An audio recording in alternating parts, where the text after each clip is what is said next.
How the 1980s changed American parenting forever. The 1980s marked a revolutionary turning point in American parenting that would reshape childhood, family dynamics, and societal expectations for generations to come. This was the decade when free-range parenting died and helicopter parenting was born, when children went from roaming neighborhoods freely to living under constant adult supervision, and when parents transformed from distant authority figures to deeply involved managers of their children's every experience. The changes that began in the 1980s weren't just about parenting styles. They represented a fundamental shift in how American society viewed children, risk, safety, and the very nature of childhood itself. Parents who had grown up with unprecedented freedom found themselves raising children under entirely different rules, creating generational tensions that continue to influence families today. This transformation didn't happen overnight, but through a series of cultural, economic, technological, and social changes that converged in the 1980s to create an entirely new parenting paradigm. Here's the untold story of how one decade changed American parenting forever. The end of free-range childhood. Parents who raised children in the 1980s had largely grown up during an era of remarkable childhood freedom. In the 1950s, 1960s, and early 1970s, children routinely left home after breakfast and didn't return until dinner, spending entire days exploring neighborhoods, creating their own entertainment, and solving their own problems without adult intervention. But by the early 1980s, this hands-off approach to childhood supervision was rapidly becoming extinct. The generation of parents who had enjoyed unprecedented freedom as children found themselves implementing restrictions and supervision levels that would have seemed paranoid to their own parents. The shift wasn't gradual, it was dramatic and swift. Within a few years, children who should have been gaining independence as they grew older instead found themselves under increasing supervision and control.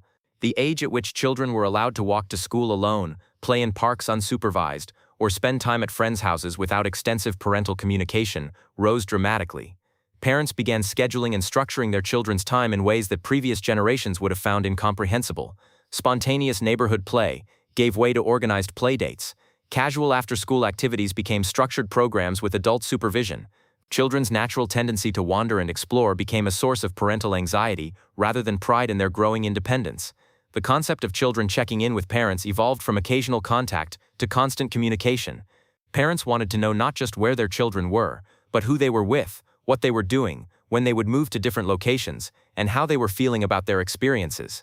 This level of involvement in children's daily lives represented a fundamental shift in the parent-child relationship, the birth of helicopter parenting. While the term helicopter parenting wouldn't be coined until later, the behaviors and attitudes that defined this parenting style were born in the 1980s. Parents began hovering over their children's experiences, intervening in conflicts that previous generations would have expected children to resolve themselves, and taking responsibility for outcomes that had traditionally been considered part of childhood learning. The 1980s saw the emergence of parents who felt personally responsible for every aspect of their children's experiences, from academic success to social relationships to emotional well-being. This represented a dramatic departure from earlier parenting philosophies that emphasized building character through facing challenges independently. Parents began intervening in playground disputes, calling teachers about homework assignments, and organizing their family schedules entirely around their children's activities and needs.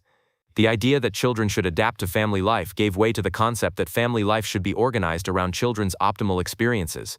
This intensive parenting approach required unprecedented time, energy, and emotional investment from parents. Mothers in particular found themselves expected to be constantly available to their children while simultaneously managing households and increasingly pursuing careers outside the home. The pressure to be involved in every aspect of children's lives created new categories of parental guilt and anxiety. Parents worried not just about keeping their children safe, but about providing them with optimal experiences, the best opportunities, and constant emotional support and guidance. Economic pressures and parenting changes. The 1980s brought significant economic changes that fundamentally altered family structures and parenting approaches. The rise of dual-income households, increasing housing costs, and growing economic inequality created new pressures on families that influenced how children were raised. As more mothers entered the workforce by necessity or choice, families had to develop new strategies for child supervision and care. The traditional model of stay-at-home mothers providing constant but relatively hands-off supervision gave way to more intensive, scheduled, and managed approaches to childcare. Economic prosperity in many suburban communities created new expectations about children's activities, education, and opportunities. Parents with increased disposable income began investing heavily in their children's enrichment activities, educational advantages, and supervised experiences. This created an arms race of parenting investment that pressured all families to provide similar levels of structured activity and opportunity. The cost of housing pushed many families into suburban communities that were designed around car transportation rather than walkable neighborhoods. This geographic shift meant that children couldn't easily access friends, activities, or entertainment without parental transportation, naturally increasing adult involvement in children's daily lives. Economic anxiety also influenced parenting approaches, as parents worried that their children would need every possible advantage to compete in an increasingly competitive economy. This led to intense focus on educational achievement, extracurricular activities, and resume building from increasingly early ages. Technology's impact on family life. The 1980s introduced new technologies that would fundamentally change how families functioned and how parents supervised their children. The widespread adoption of home computers, video game systems, cable television, and VCRs created new forms of entertainment that kept children indoors and under closer parental supervision. Parents who had spent their own childhoods creating outdoor entertainment found themselves managing children who preferred indoor, technology-based activities. This shift required different types of parental involvement, from selecting appropriate content to limiting screen time to understanding new forms of entertainment that parents hadn't experienced in their own childhoods. The rise of cable television brought dozens of channels into homes, including content specifically designed for children. This created new opportunities for family entertainment, but also new concerns about media influence and content appropriateness. Parents found themselves in the position of monitoring and controlling their children's media consumption in ways that previous generations hadn't needed to consider. Video game systems like the Nintendo Entertainment System transformed children's entertainment from primarily social and outdoor activities to individual indoor experiences. Parents had to learn to understand and regulate forms of play that were completely foreign to their own childhood experiences. The introduction of personal computers in homes created new educational opportunities and concerns. Parents felt pressure to provide their children with computer access and education while simultaneously worrying about appropriate use and the potential negative impacts of technology on childhood development. The professionalization of childhood activities. The 1980s marked the beginning of the professionalization and commercialization of childhood activities that had previously been informal and child-directed. Youth sports evolved from casual neighborhood games to organized leagues with professional coaching, expensive equipment, and year-round participation requirements. Parents found themselves becoming team managers, equipment purchasers, transportation coordinators, and emotional supporters for increasingly complex and demanding youth activity programs. What had once been simple recreation became serious commitments requiring significant family time, money, and energy investment. The rise of specialized instruction for children became commonplace during this decade. Piano lessons, dance classes, martial arts, gymnastics, and academic tutoring became standard expectations rather than special luxuries. Parents felt pressure to provide their children with professional instruction in activities that previous generations had learned informally or not at all. Summer camps evolved from simple outdoor recreation to specialized skill-building programs designed to give children competitive advantages in specific areas. The casual summer freedom that had characterized previous generations gave way to structured, goal-oriented summer experiences that required extensive parental research, planning, and financial investment. Even birthday parties became professionalized during the 1980s, with parents hiring entertainers, renting venues, and creating elaborate themed experiences that transformed simple celebrations into complex events requiring extensive planning and coordination. Educational expectations and academic pressure. The 1980s brought dramatic changes in educational expectations and parental involvement in children's schooling. Parents began taking direct responsibility for their children's academic success in ways that previous generations would have considered inappropriate interference with teachers' authority. Homework transformed from children's independent responsibility to family projects requiring parental supervision, assistance, and quality control. Parents found themselves learning curriculum content alongside their children and investing significant time in ensuring academic success through direct involvement. The concept of educational advocacy emerged during this decade, with parents becoming active intermediaries between their children and school systems. Parent-teacher conferences evolved from brief informational meetings to detailed planning sessions for optimizing individual children's educational experiences. Standardized testing became more prominent during the 1980s, creating new forms of academic pressure and parental anxiety. Parents began focusing on test preparation and academic performance metrics in ways that influenced family priorities and children's daily experiences. The rise of educational enrichment activities outside of school became standard expectation during this decade. Tutoring, test preparation, educational camps, and supplemental learning programs became routine investments that parents felt obligated to provide to ensure their children's competitive academic success. Media influence on parenting fears. The expansion of media coverage during the 1980s brought constant awareness of potential dangers and risks that previous generations had either not known about or not worried about constantly. Cable television news, expanding local news coverage, and sensationalized reporting created a culture of fear that significantly influenced parenting decisions. Parents found themselves aware of dangers and risks from around the country and around the world in ways that previous generations hadn't experienced. This constant exposure to potential threats created heightened anxiety about child safety and influenced parents to implement protective measures that might have seemed excessive in earlier decades. The rise of talk shows, news magazines, and crime-focused programming brought detailed discussions of parenting challenges, child development concerns, and safety issues into American homes daily. Parents were constantly exposed to expert opinions, horror stories, and worst-case scenarios that influenced their approach to raising children. Parenting advice became a major media category during the 1980s, with books, magazines, television shows, and experts providing constant guidance and creating pressure to parent according to the latest professional recommendations. This professionalization of parenting advice made casual, instinctive approaches to raising children seem inadequate or irresponsible. The media attention on various childhood dangers and developmental concerns created new categories of parental worry. Issues that previous generations had either not been aware of or had handled informally became subjects of intense concern and professional intervention. The transformation of neighborhoods and communities. The suburban expansion of the 1980s created communities designed around adult convenience rather than children's independence. New developments featured busy roads, lack of sidewalks, and geographic separation between homes, schools, and recreational facilities that made independent childhood mobility difficult or impossible. Parents found themselves becoming full-time transportation coordinators for their children's activities and social relationships. The casual neighborhood connections that had characterized earlier generations gave way to scheduled and managed social interactions that required significant parental involvement. The decline of extended family proximity meant that parents took on responsibilities for child supervision and guidance that had previously been shared among grandparents, aunts, uncles, and close family friends.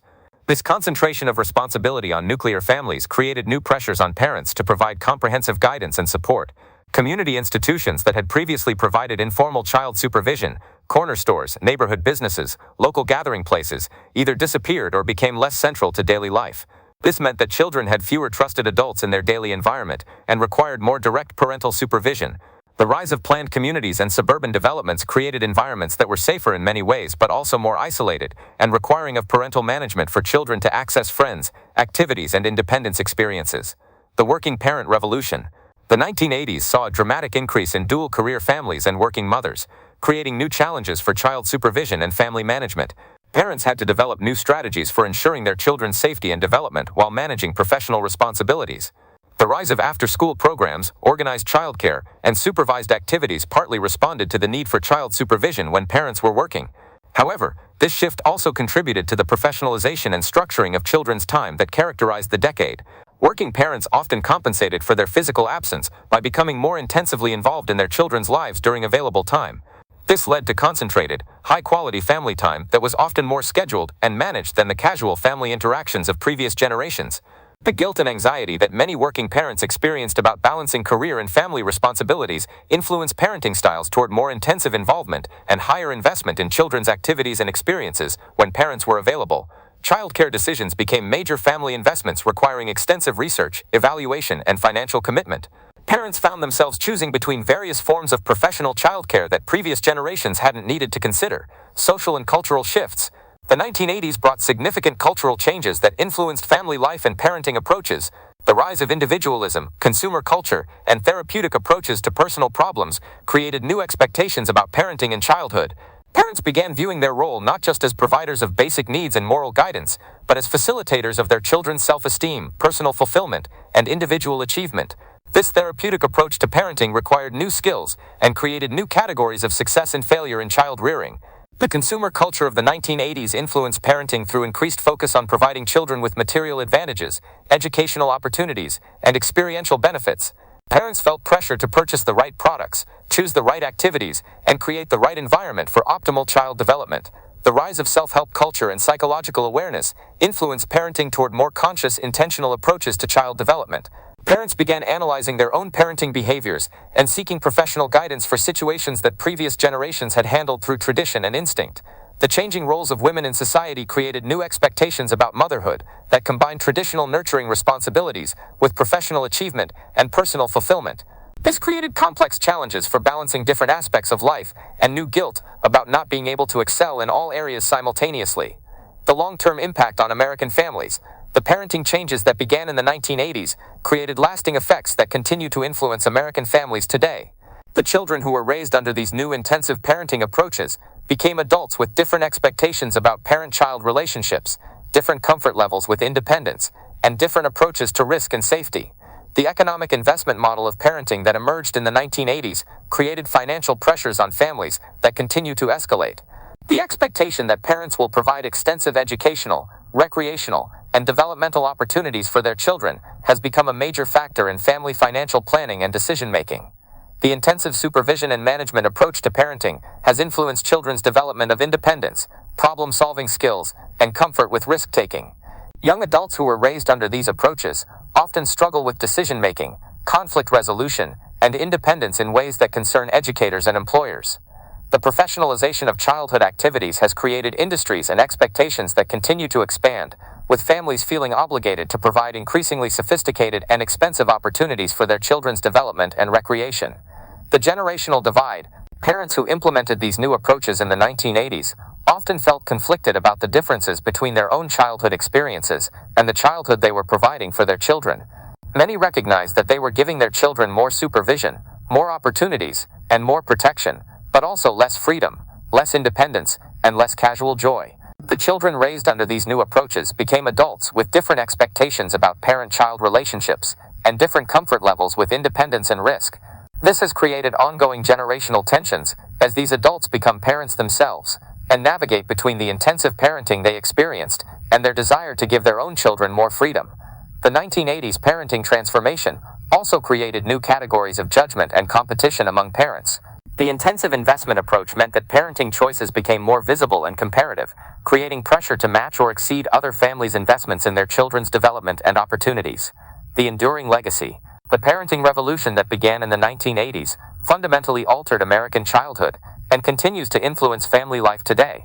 The shift from hands-off, independence-building approaches to intensive, managed parenting created both benefits and costs that society is still evaluating. Children raised under these approaches received more attention, more opportunities, and more protection than previous generations, but also less independence, less unstructured time, and less experience with managing challenges without adult intervention. The long-term effects of these trade-offs are still being understood. The 1980s established patterns of parental involvement, educational investment, and childhood management that have only intensified in subsequent decades. The expectation that parents will be deeply involved in every aspect of their children's lives and will provide extensive opportunities for development has become the new normal for American families. The decade that promised to give children better, safer, more enriched childhoods also fundamentally changed what childhood means in American society. The 1980s didn't just change how parents raised their children, it changed what children could expect from their parents, and what society expected from families.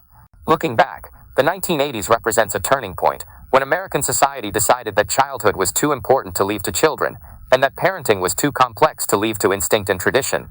Whether this transformation ultimately benefited children and families remains a question that each generation continues to answer through their own parenting choices. The parents of the 1980s thought they were adapting to new challenges and providing better opportunities for their children. Instead, they created an entirely new paradigm for American family life that continues to evolve and influence how we raise children today. The decade that changed American parenting forever created both the opportunities and the anxieties that define modern family life.